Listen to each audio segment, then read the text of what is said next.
Hello, my name is Callum Hartmann, and today I'll be presenting to you the learning technique Constructivism.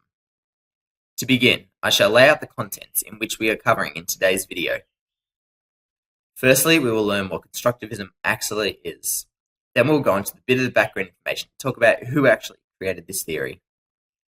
Next, we will discuss the comparison between Constructivism and the similar technique Constructionism.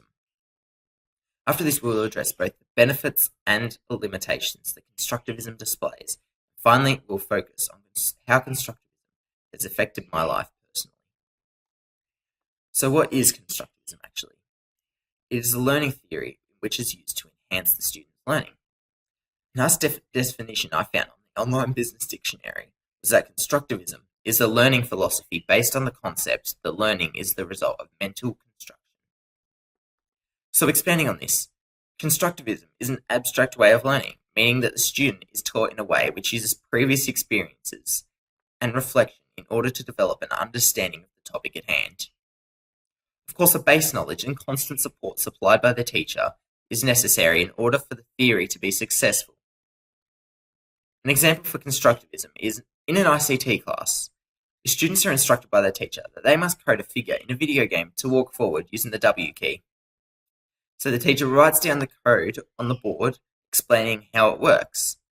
The teacher then splits up the class into groups of 3, and the students are then required to make the character walk in all directions.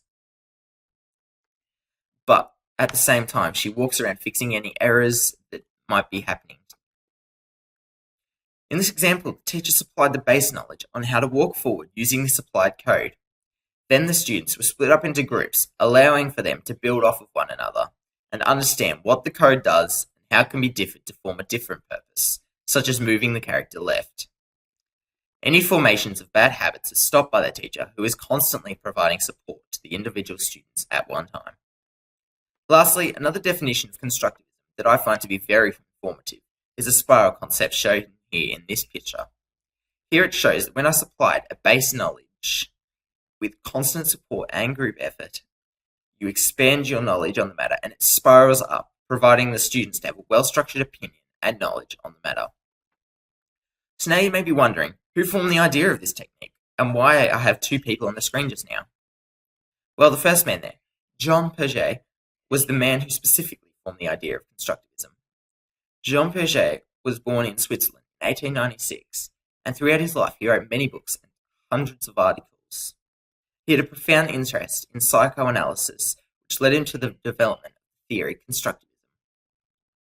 Now, I included the second man in this slide to show that he had a major impact on the Constructivism we see today, known as social constructivism. He argued against Piaget's point, stating that the social learning must take place before the act of the development. He argued the social interaction is what defines one's learning rather than reflection, which is what Piaget pointed out.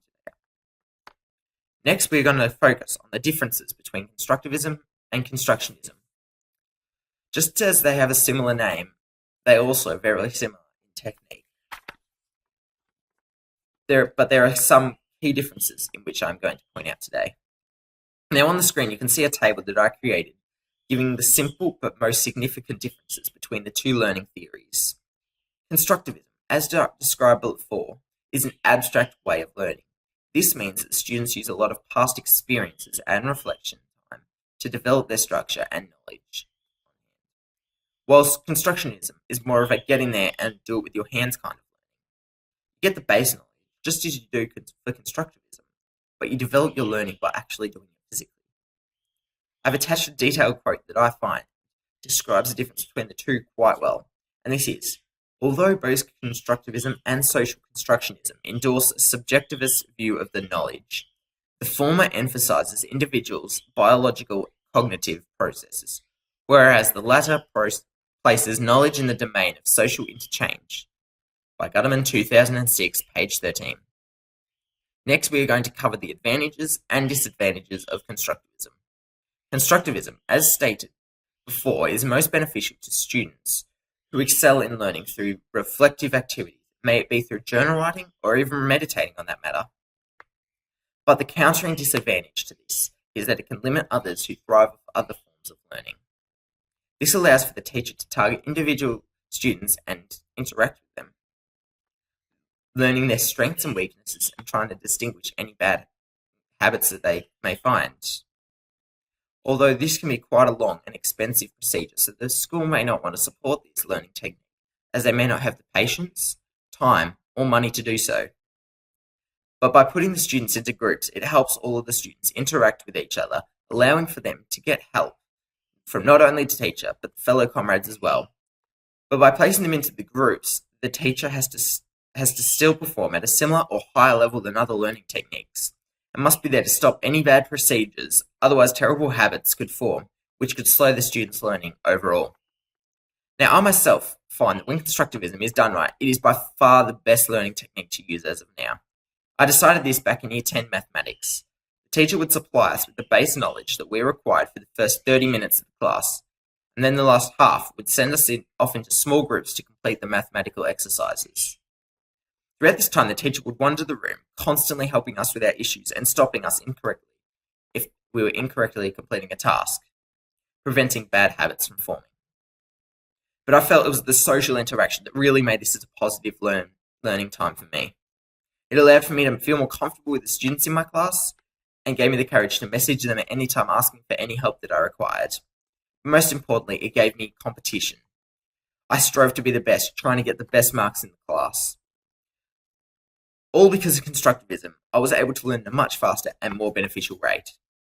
Although not all my memories of constructivism have been positive, my Physics Year 12 class teacher would send us off into small groups at the beginning of the class, providing us only the book for background information. We had attained bad habits in our learning and sometimes felt like it was more of a playground than a classroom. The teacher failed to follow up in how we were going, and this impacted on me heavily and my learning. So in conclusion, Jean Piaget's theory of constructivism is a learning technique with both its ups and downs, which can personally affect how one learns. Although it may be similar to constructionism, it is different in the fact that it is a very abstract way of learning. This is my base knowledge for you. Now go and reflect personally and realize how constructivism actually works.